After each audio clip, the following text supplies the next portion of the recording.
इंद्रप्रस्थ, स्वप्नों का नगर और उसका पतन।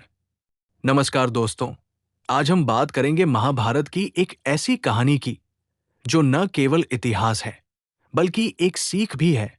इंद्रप्रस्थ की कहानी। ये कहानी है युधिष्ठिर और उनके भाइयों की, जिन्हें हम पांडव कहते हैं, और उनके साथ उस महान वास्तुकार माया की, जिसने उनके सपनों का शहर बनाया। ये कहानी है कैसे आभार से एक चमत्कारिक नगर उभरा और कैसे एक जुआ की गलती ने उसे खो दिया। सबसे पहले चलिए मिलते हैं हमारे मुख्य पात्रों से। युधिष्ठिर, सबसे बड़े पांडव, जो सत्य और धर्म के पक्के रक्षक थे। उनके साथ थे उनके 4 भाइयों भीम, अर्जुन, नकुल और सहदेव। ये पांचों भाई कौरवों से लड़ रहे थे अपने अधिकार के लिए। उस समय जब वे वनवास से लौटे, उन्हें अपनी सत्ता और राज्य वापस पाने के लिए एक नया घर चाहिए था। लेकिन वो घर कोई साधारण जगह नहीं थी। उन्हें चाहिए था ऐसा शहर जो उनकी ईमानदारी, साहस और न्याय के प्रतीक हो। यहां आते हैं माया, वो महान वास्तुकार और जादूगर। माया को उस समय बुलाया गया ताकि वो इंद्रप्रस्थ का निर्माण करे। कहा जाता है कि माया के पास ऐसी कला थी जिससे कोई भी जगह स्वर्ग जैसी बन सकती थी।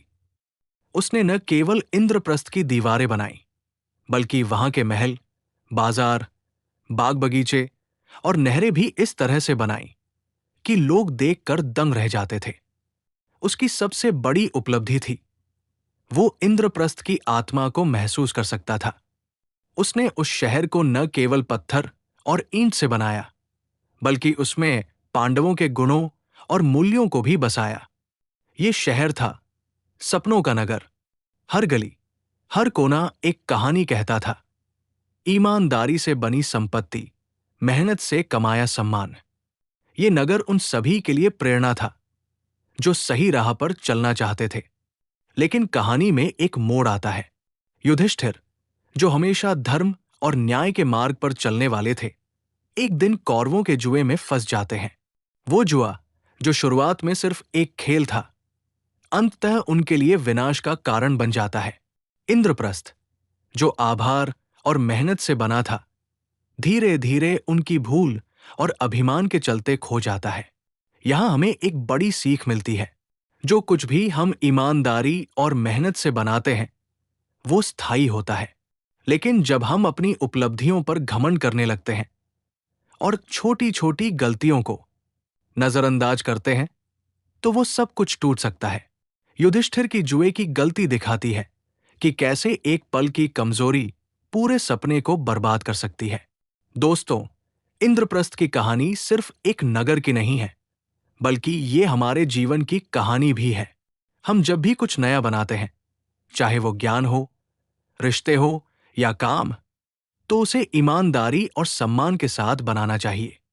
और सबसे जरूरी, हमें याद रखना चाहिए कि जो कुछ भी हमने पाकर गर्व महसूस किया, वही हमें कभी गिरने नहीं देगा, लेकिन हमारी गलतियां जरूर गिरा सकती है। तो अगली बार जब आप किसी काम में लगे हों, सोचिए, क्या मैं इंद्रप्रस्थ की तरह एक मजबूत और सुंदर नगर बना रहा हूं, या अपनी छोटी छोटी गलतियों से उसे कमजोर कर रहा हूं। इंद्रप्रस्थ की ये कहानी हमें सिखाती है कि सपने तो बड़े बनाओ, लेकिन उन्हें संभाल कर रखो, क्योंकि असली ताकत सिर्फ निर्माण में नहीं, बल्कि उसे बनाए रखने में होती है। यही थी आज की कहानी। अगली बार फिर मिलेंगे महाभारत के किसी नए पड़ाव के साथ।